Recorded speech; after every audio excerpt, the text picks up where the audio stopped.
Welcome back everyone, it's Charlie. This is going to be my new Star Wars The Mandalorian Season 2 video. We have a bunch of big announcements. They finally revealed the release date. We know what's going on with the trailer. They confirmed some of the big characters and details, so we'll break it all down. There's a whole bunch of Easter eggs. Of course, I'll be doing videos for all of the episodes when it gets here, so be sure to subscribe to get all those. I'll do a Disney Plus giveaway too. All you have to do to enter is be a subscriber and let me know what you want them to do during Season 2, or what you hope that they did during Season 2, because all the episodes are already done. But just going down the list, starting with number 5, The Mandalorian Season 2, Episode 1 is starting October 30th. If that seems a little bit later than you expected, they confirmed it would be October earlier this year, but they didn't say when. I'll explain why that is, because they made a couple big changes to all the stuff that's happening on Disney Plus for basically the second half of the year because of the virus. There are 8 episodes total, just like Season 1, and the finale is going to come in the middle of December, so The Mandalorian Season 2 will basically run through the rest of the year.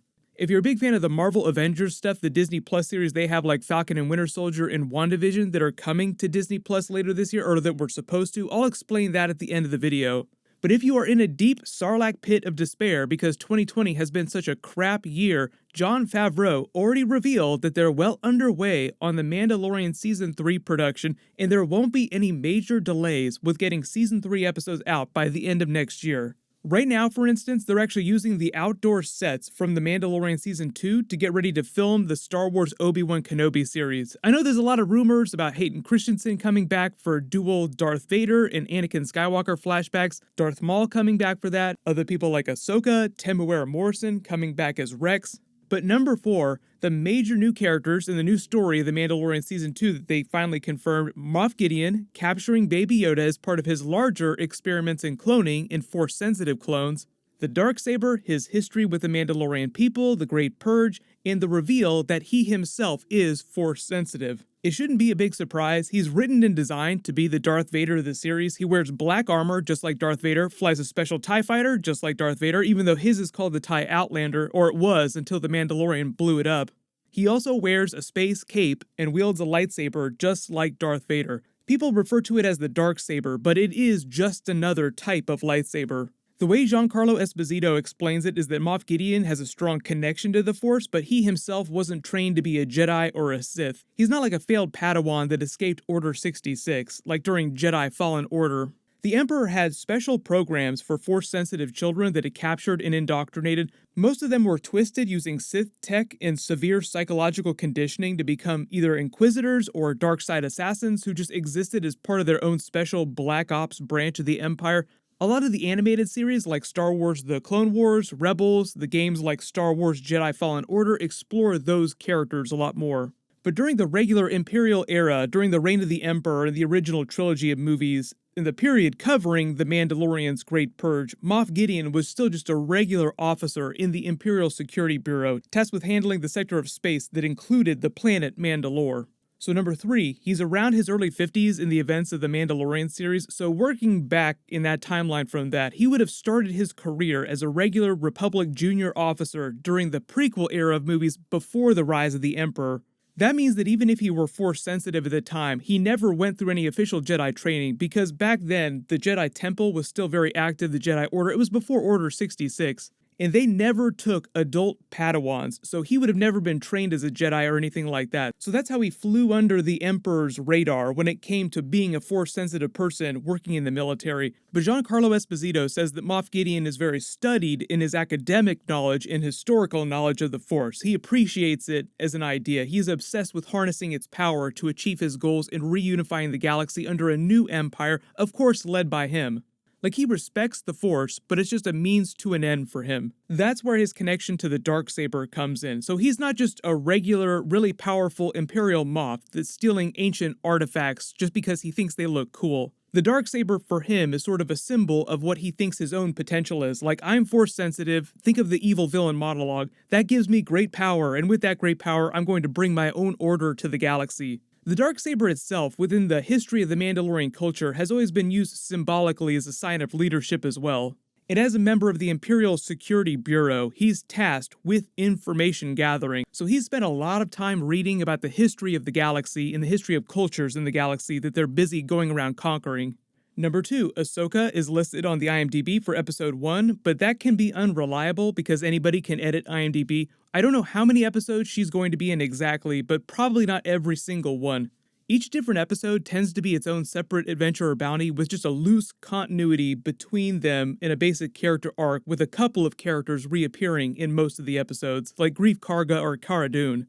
Boba Fett will be featured, obviously, but he's only supposed to appear a little. I believe the concept is that he's not going to be in that many episodes during Season 2, but he'll be a bigger character during The Mandalorian Season 3 and more of an antagonist for The Mandalorian during Season 3. So if you've been getting hyped up for The Mandalorian versus Boba Fett, it sounds like they're building up to that. Because baked into the whole concept of the series, they even said, I think it was Cara Dune's character that repeated the lines, the Mandalorians aren't a people, they're a creed. It's all about this way of life that they live by, and Boba Fett is sort of like a pretender Mandalorian, just wearing their armor. The funny thing is, though, is that during the series, because this is after Return of the Jedi, he's climbed out of the Sarlacc pit, he does not actually wear his classic trademark armor from the original trilogy. So they'll explain that during Season 2. Timothy Olyphant is also starring during the season. He was actually supposedly seen on set wearing Boba Fett's armor, but because Temuera Morrison is playing Boba Fett during the series, a lot of people theorize that Timothy Olyphant is actually playing a character from the Aftermath novel called Cobb Vanth, which deals with what happens to Boba Fett after he crawls out of the Sarlacc. He's basically a sheriff of a town in Tatooine near the Sarlacc pit. He buys Boba Fett's armor off of a bunch of Jawas and then just wears it in the normal line of duty as he is a sheriff. So that's why during The Mandalorian Season 1 Episode 5, when you see this post-credit scene with Boba Fett with those special spurs on his boots, walking up, just clinking, inspecting Ming-Na's body, but he's not wearing the trademark Mandalorian armor from the original trilogy.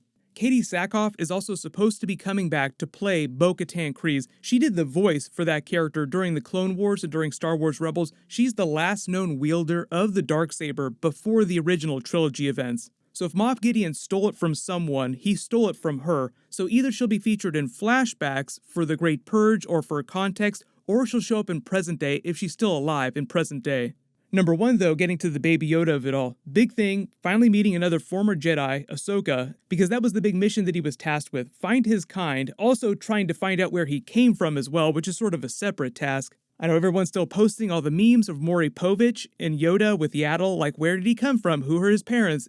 Yoda probably isn't his father, it's probably just 2 other creatures of his race. It's just that they're so rare that when a new one is found in the galaxy, it's a huge, huge deal. When you think about how old Baby Yoda actually is, he's in his 50s, he's actually about the same age as Anakin Skywalker would be, so he would have been born sometime before the events of the prequels. Since it's a new season, we'll also probably see him using surprise new force powers that nobody knew that he had. He's already used basic telekinesis to lift the Mudhorn, he's used force push to block the fire at the season 1 finale, he's used force choke on Cara Dune, and he used force heal on Greef Karga, which is a pretty advanced ability.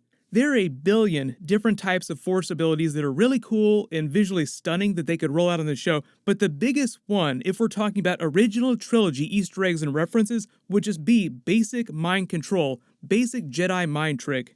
I don't think we're going to see him use any kind of crazy force lightning since that's viewed as more of a Sith technique and very, very aggressive. And his hands are way too tiny to actually work a lightsaber, but Giancarlo Esposito says that Baby Yoda does have scenes with him when he's using the Darksaber, like a fight scene, and Baby Yoda is just completely fascinated by it. Like, what is that shiny thing? I want to touch it so bad, please give it to me. But like I mentioned earlier in the video, the big thing about them scheduling The Mandalorian to start at the end of October and running it through the end of the year is probably because Marvel will not wind up releasing Falcon and Winter Soldier or WandaVision episodes until the beginning of next year at the earliest. But the big news with The Mandalorian Season 2 trailer, that's probably going to come in the next 2 weeks, for those of you wondering when we're going to get new footage. I'll be sure to post that when they release it, and I'll be doing bonus videos for the series as they make more announcements, so leave all your video requests in the comments below. Everyone click here for my Chadwick Boseman tribute video, May He Rest in Power, and you can click here for all my Mandalorian episode videos. Thank you so much for watching, everyone stay safe, this is the way.